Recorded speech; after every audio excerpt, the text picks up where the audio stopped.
유난히 바람이 차갑던 어느 날이었어요. 가파른 언덕 위, 누구의 시선도 닿지 않는 외딴 언덕길에 작은 강아지 한 마리가 힘없이 걸어가고 있었습니다. 움직이지 않는 뒷다리를 끌며 얼마나 무서웠으면 이 높고 아찔한 언덕까지 스스로 기어 올라갔던 걸까요? 사람들이 지나가도 고개조차 들지 못하고 그저 깊은 슬픔이 서린 눈으로 땅만 바라보고 있었죠. 모두가 그냥 지나쳐갈 때 다행히 한 어린 소년이 아이를 발견하고 동물구조대에게 달려왔습니다. 조심스럽게 다가가 다정한 손길로 머리를 쓸어내려주자 아이는 참아왔던 서러움을 토해내듯 긴 숨을 내쉬었어요. 자세히 들여다본 녀석의 상태는 가슴이 미어질 정도였습니다. 이빨은 거의 다 빠져 있었고 앙상하게 마른 몸은 지칠 대로 지쳐 있었죠. 우리는 녀석에게 스페인어로 웃음이라는 뜻을 가진 리사스라는 어여쁜 이름을 붙여주고 서둘러 병원으로 향했습니다. 대체 이 조그맣고 불쌍한 녀석에게 무슨 일이 있었던 걸까요?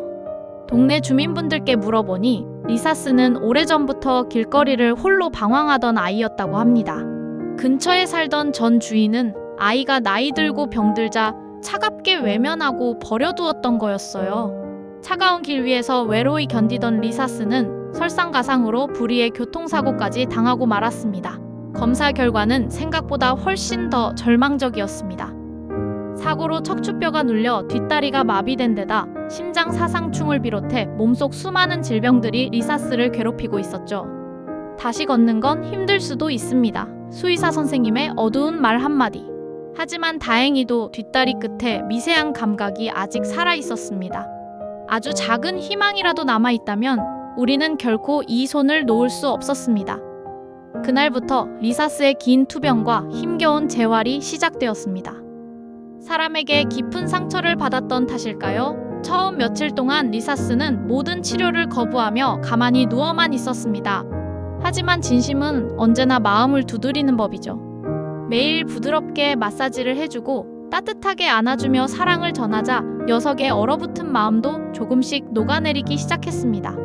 두려움에 떨던 눈빛은 어느새 온기와 신뢰로 채워져 갔어요. 리사스, 조금만 더 힘내보자, 응? 아픈 통증 속에서도 리사스는 포기하지 않았습니다. 저희 손을 꼭 의지한 채 조심스럽게 다리에 힘을 주는 연습을 시작했습니다. 마음의 상처가 아물어갈수록 몸의 회복에도 속도가 붙었습니다. 더 이상 혼자가 아니라는 걸 알게 된 리사스는 하루가 다르게 조금씩 건강해지고 있었어요. 그리고 매일같이 흘린 땀방울 끝에 마침내 기적 같은 순간이 찾아왔습니다.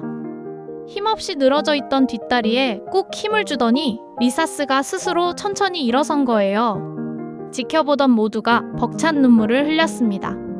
한 걸음 그리고 또 한 걸음. 다시는 걸을 수 없을 거라던 절망을 이겨내고 리사스는 제 이름처럼 환하고 예쁜 미소를 지으며 걸어나갔습니다. 홀로 추위와 통증 속에서 버텨야 했던 아픈 날들은 이제 모두 끝났습니다. 이제 리사스의 눈동자에는 두려움 대신 따스한 평화와 행복만이 가득합니다. 다시는 외롭지 않을 리사스의 앞날을 위해 여러분도 따뜻한 사랑과 응원을 보내주세요. 함께 해주셔서 감사합니다.